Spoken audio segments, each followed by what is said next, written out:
السلام علیکم ورحمۃ اللہ وبرکاتہ۔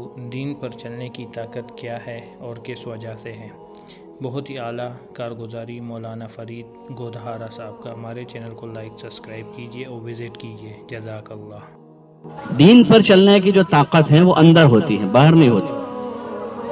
80 سال کا بوڑھا آدمی ہے، اس میں دین پر چلنے کی طاقت ہے، تو وہ سردی کے موسم ہو، گرمی کا موسم ہو، بارش ہو رہی ہو، فجر کے وقت اٹھ جاتا ہے، چلا نہیں جاتا تو لکڑی پکڑتا ہے، دکھتا نہیں ہے برابر تو دھیرے دھیرے چلتا چلتا مسجد پہنچ جاتا ہے۔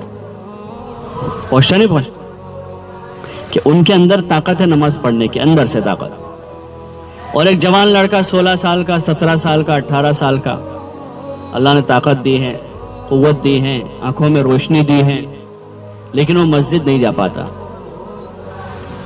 کیونکہ اس کے اندر طاقت کمزور ہے، اندر کی طاقت نہیں ہے۔ ایک آدمی کے پاس آنکھیں ہیں لیکن اس کو انگریزی پڑھنا نہیں آتا، تو پڑھ سکے گا وہ؟ بولو نا، پڑھے گا وہ؟ کیوں نہیں پڑھتا؟ وہ دیکھتا ہے پھر بھی نہیں پڑھتا، کیوں نہیں پڑھتا؟ اس کو پڑھنا آتا، وہ دیکھے گا لیکن پڑھ نہیں پائے گا۔ ایک آدمی کے پاس آنکھیں ہیں لیکن گجراتی پڑھنا اس کو نہیں آتا، تو پڑھ پائے گا وہ؟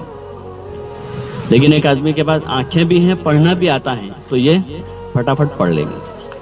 ایسے ایک آدمی کے پاس باڈی تو ہے، جسم ہے، لیکن اندر جو ہے نماز پڑھنے کی طاقت اندر، تو آدمی باوجود ہے کہ طاقت ہے، قوت ہے، فرصت ہے، وقت ہے، نماز نہیں پڑھ پاتا۔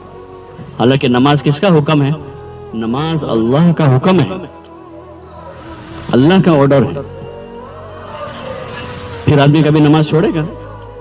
آپ لوگ طے کرو، انشاءاللہ کبھی نماز نہیں چھوڑیں گے۔ پڑھو گے انشاءاللہ؟ کتنے وقت کی پڑھیں گے؟ 5 وقت۔ اور نماز باجماعت ادا کرنی۔ کیسے ادا کرنی؟ حدیث پاک میں آتا ہے قیامت کے دن، میں نے بھی کہا قیامت کا دن آئے گا ایک، قیامت کے دن سب سے پہلا حساب نماز کا ہوگا۔ اول ما یحاسب به العبد یوم القیامت الصلاۃ، کہ پہلا حساب نماز کا ہوگا۔ ایمان کے بعد سب سے بڑا رکن نماز ہے۔ سب سے پہلا نمبر کون سا؟ ایمان، فرسٹ، سب سے پہلی چیز کہ اللہ کو ایک ماننا ہے، اسی کی عبادت کرنی ہے۔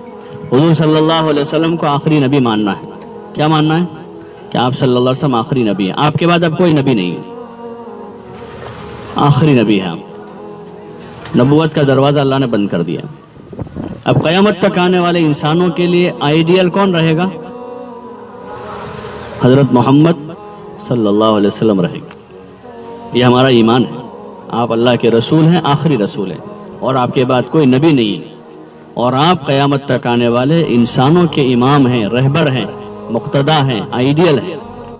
تو میرے بھائیوں بزرگوں، جس طرح ہم نے مولانا فرید گودہارا صاحب کا یہ پیارا بیان سنا، جس میں یہی ہر بیانات اور کارگزاری میں یہی باتیں ہوتی ہے کہ ہمیں اپنے 5 وقت کی نماز کو بہتر کرنا چاہیے اور اپنے احکامات کو ایک سیدھی لائن پر لے کے آنا چاہیے، دین کا کام کرنا چاہیے، دنیاوی بھی کام کرنا چاہیے۔ جس طرح ہم دنیاوی کام کو ٹائم دیتے ہیں، اس طرح دین کو ٹائم دے، تبلیغ کو ٹائم دے، اور مرکز جایا کریں، سے روزہ لگائیں، چلہ لگائیں، 4 مہینے لگائیں، اللہ اجر دے سب مسلمانوں کو، اور 5 وقت کی نماز باقاعدہ جماعت سے ادا کریں، اسی میں ہماری بھلائی ہے۔ جزاک اللہ، ماشاء اللہ۔